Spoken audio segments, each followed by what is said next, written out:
नमस्कार दोस्तों, आपका स्वागत है। आज जो हम कहानी देखने वाले हैं दोस्तों, वो एक सच्ची कहानी है। ये जिस लड़के की कहानी है उसका नाम है एरिक मेडहर्स। इसके बारे में मैंने पहले भी आपसे बात की थी दोस्तों। उसकी जो किताब है एक, उसका नाम है माई लाइफ आफ्टर डेथ। तो इस किताब में उसने इस तरीके से बात की है। वो ये कहता है कि अपने जीवन से वो बहुत ही ज़्यादा दुखी था। और कुछ ऐसे लोग होते हैं दोस्तों, आपने भी अपने जीवन में देखे होंगे कि उनके जीवन में सब कुछ अगर ठीक हो फिर भी ये किसी ना किसी एक टेंशन में ही होते हैं। मतलब कभी ना कभी कुछ उनके साथ अच्छा भी हुआ तो फिर भी उसमें कुछ बुरा ढूंढने की कोशिश करेंगे और हमेशा टेंशन में, मतलब एक हंसी, दिल से हंसी उनके मुंह पे हम कभी देखते ही नहीं। तो थोड़ा बहुत ऐसा वो उसके मन में कुछ ऐसे नेगेटिव ही हमेशा विचार होते थे। तो ऐसे टाइप का वो लड़का था। और उसने दोस्तों एक बार वो अपने जीवन से बहुत ही ज़्यादा परेशान हुआ। उसके जीवन में परेशान हो वो बहुत ही ज़्यादा, तो इस तरीके से कुछ घटा तो नहीं था लेकिन फिर भी वो थोड़ा मतलब परेशान ही था। और उसने दोस्तों एक बार सुसाइड करने की कोशिश की। और उस सुसाइड में दोस्तों उसने जो मतलब गोली होती है नींद की जैसी, वैसी गोली बहुत ही ज़्यादा ली और उसको लगा अब उसकी ज़िंदगी ख़त्म हो जाएगी। और बेड पर लेटे लेटे वो ये कहता है कि मुझ में थोड़ी सी चेतना आई, लेकिन वो रोज़ के जैसी चेतना नहीं थी।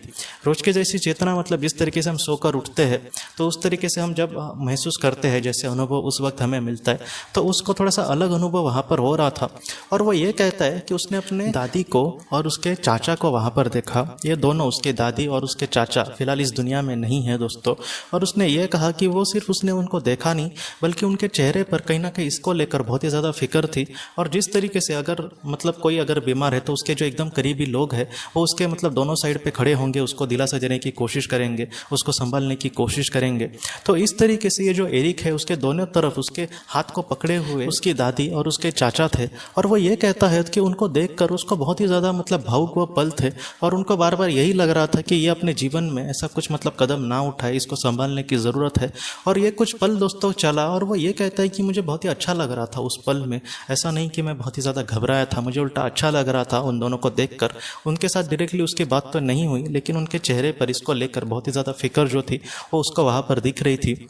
और बाद में कुछ वक्त ये ऐसे चला और बाद में वो ये कहता है कि उसको जब फिर से होश आया तब वो अपने बेड पर जिस तरीके से पहले लेटा था उसी तरीके से लेटा था दोस्तों एरिक। और वो ये समझ पाया कि कहीं ना कहीं उसके ऐसे बुरे समय में उसके जो करीबी मतलब लोग थे जो आज इस दुनिया में नहीं है लेकिन फिर भी जिससे वो मतलब सच्चा प्यार करते थे, वो कहीं ना कहीं उसके साथ उस बुरे समय में थे। और मतलब ये जो बात है दोस्तों, उसकी जो कहानी है आखिर में मतलब एक बुरी घटना की तरफ या फिर ट्रेजेडी की तरफ लेकर जाती है। एरिक के मन में ऐसे जो विचार थे दोस्तों जिसके वजह से उसको दुख होता था, वो क्या कम हुए नहीं इस मतलब इस घटना के बाद भी। और उसने बाद में अपनी मतलब जान ले ही ली। और उसके बाद जब उसने अपनी जान ली तब उसके आत्मा को भी उसी वक्त यही लग रहा था कि मैंने ऐसे खामाखा किया। वो मतलब अच्छा होता कि मैं वक्त को अगर पीछे कर पाता तो अच्छा होता कि मैं मतलब अपने उसके जो करीबी लोग हैं जैसे उसके माता पिता, उसकी बहन, इनको वो दुख मतलब नहीं मिलता जो उसके सुसाइड करने से उनको मिला। तो इस तरीके से बात हुई। बाद में उसकी माँ ने भी एक ऑटोमेटिक राइटिंग मतलब राइटर के जरिए एरिक से बात की और उसने भी अपनी किताब लिखी। ये सच में माई लाइफ आफ्टर डेथ, ये किताब आप अगर पढ़ेंगे तो आपको बहुत सारा उससे नॉलेज मिलेगा।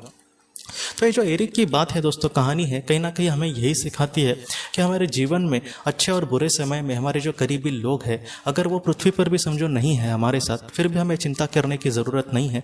ज़्यादातर मैं आपको सच बोलूँ तो बुरे समय में हमारे जो करीबी लोग हैं वो हमें मतलब बहुत ज़्यादा साथ देने की कोशिश करते हैं। मैं भी लोगों से जब बात करता हूँ तब वो भी यही कहते हैं कि किसी एक दिन उनकी जब मतलब बहुत ही ज़्यादा तबीयत खराब थी तब उनके जो करीबी लोग हैं वो उनके सपने में आए, या फिर उनके जीवन में और भी कुछ किसी एक चीज़ का उनको जब डर लग रहा था तब उनके करीबी लोग उनके समय मतलब सपने में आए और उनको कुछ समझाने की कोशिश कर रहे।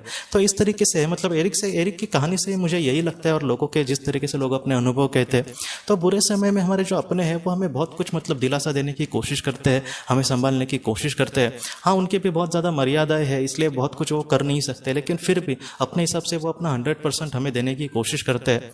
मैं आपको सच बोलूँ तो जो लोग कहते हैं कि नहीं हमें तो कुछ ऐसे अनुभव नहीं मिले, तो मैं आपको यही कहना चाहता हूँ कि आप थोड़ा सा मेडिटेशन करना, एक 20 मिनट का तो आप कम से कम रेगुलरली करना।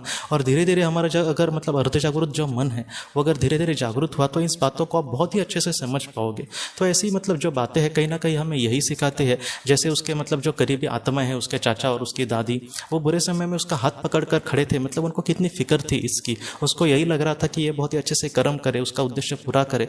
और बाद में एरिक को भी पछतावा हुआ कि उसने ऐसा कुछ कर्म क्यों किया। लेकिन आज जितना हो सके वो लोगों को मार्गदर्शन करता है या फिर ऐसी भी आत्माओं को मदद करने की कोशिश करता है जिन्होंने सुसाइड किया। लेकिन ज़्यादातर ऐसी जो आत्माएं होती है दोस्तों, उनको समझाना भी बहुत मुश्किल होता है और ऐसी आत्माओं को बहुत बार मतलब फिर से जल्दी जन्म लेना पड़ता है पृथ्वी पर। तो एरिक ऐसी आत्माओं को भी आज समझाने की कोशिश करता है, उनको संभालने की कोशिश करता है। कुछ ऐसे लोग जिन्होंने किसी अपने को मतलब खोने की वजह से जो दुखी होते हैं, ऐसे भी लोगों को वो अपने माँ से मिलाने की भी उसने कही है, मतलब उसकी आत्मा ने बात कही है कि मैं उनको कोशिश करता हूँ।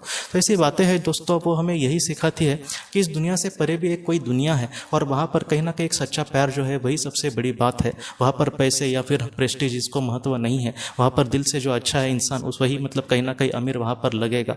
और इन सारी चीज़ों से हमें ये भी सीखना है कि हमारे जीवन में हमें किसी भी कारण की वजह से सुसाइड के बारे में नहीं सोचना।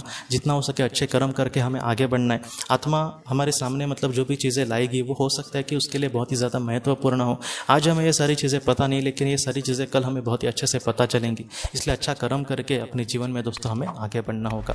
तो दोस्तों हम अपने अगली वीडियो में किसी नए विषय को लेकर मिलेंगे। तब तक आप अपने परिवार का ख्याल रखना। आपका बहुत बहुत धन्यवाद। ज़िंदगी की रोशनी ये एक कंसल्टेंसी है जो ऐसे लोगों को मदद करने की कोशिश करती है जिन्होंने किसी अपने को खोया है या फिर जो लोग अपने जीवन में बहुत ही ज़्यादा दुखी है। जो लोग इस संस्था के साथ जुड़ेंगे उन्हें पास्ट लाइफ रिग्रेशन की ऑडियो, ध्यान करने के लिए 5 ऑडियो, 10 ऑडियो बुक्स और उसके साथ साथ PDF किताबें, मतलब ऐसी किताबें जो मोबाइल या फिर लैपटॉप या फिर कंप्यूटर पर आप पढ़ सकते हैं, ऐसी किताबें उन्हें ईमेल पर या फिर व्हाट्सएप पर भेजी जाएंगी। जो लोग इस संस्था के साथ जुड़ना चाहते हैं वो कृपया इस नंबर पर व्हाट्सएप मैसेज करें। आपका बहुत बहुत धन्यवाद।